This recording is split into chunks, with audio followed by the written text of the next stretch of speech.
In the beginning, God created a perfect world, created human beings and gave them responsibilities. He placed the fruit of life and of knowledge and warned them not to take it. You see, God gave them the dignity and freedom to choose either to trust His definition of good and evil or to seize autonomy and define good and evil for themselves. And He hoped that we will choose Him. He hoped that we will choose to do the right thing and obey Him. But we never did. So He was disappointed, and He could have easily killed Adam and Eve for rebelling and started a new world. But He chose to show mercy and grace. And just like any other parent, He punished us out of love, and before He removed them from the Garden of Eden, He sewed clothes for them and sent them off their way. You see, He still showed love for us even after we disobeyed Him. After that, Cain killed Abel out of jealousy, and God still protected Cain from being killed. Cain goes ahead and builds a city where violence, corruption, and oppression reigns. And you see, God was broken with grief that humanity is ruining His good world and each other. God was even sorry that He created them.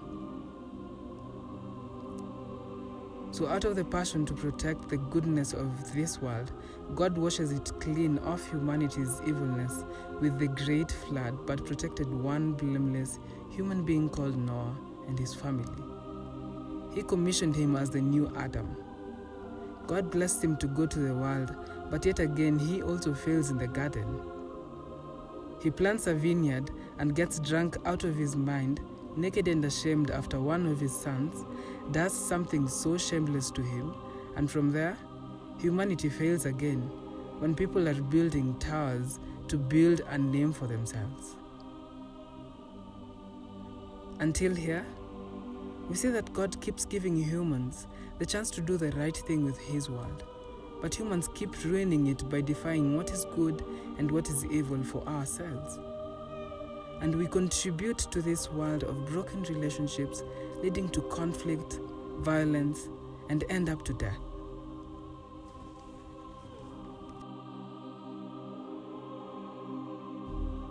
I know you're going through something, and I know it's hard.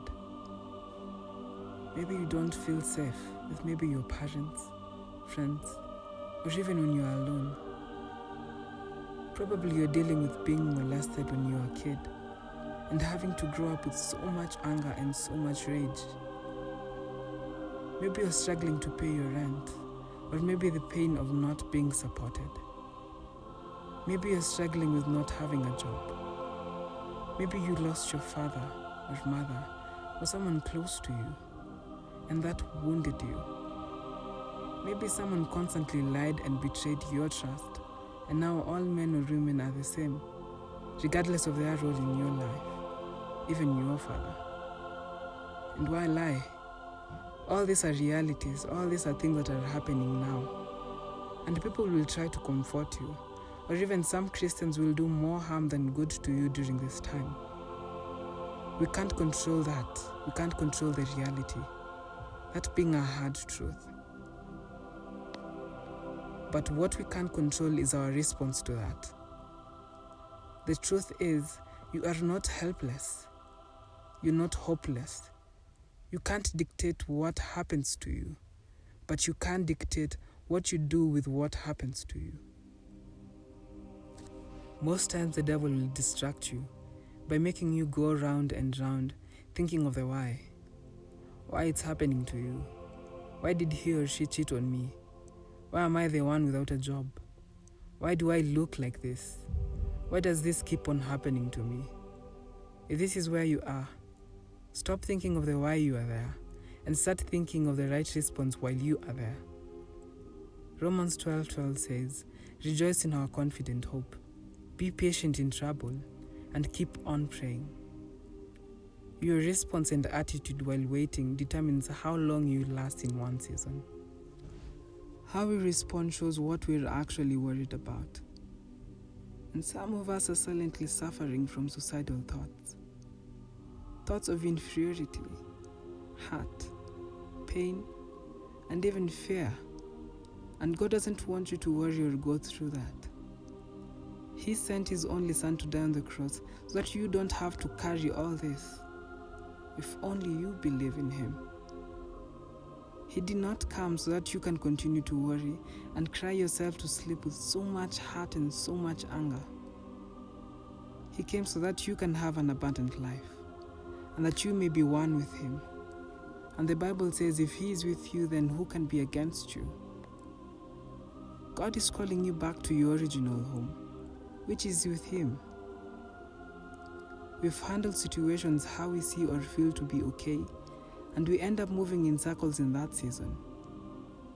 So now let's return. Let's return back to Him and choose to do the right thing with Him in us, where yes, bad things will happen, but nothing is going to move us. He is going to remain in us and protect us. He will remain in us and we will remain in Him. This Easter, accept Jesus in your heart.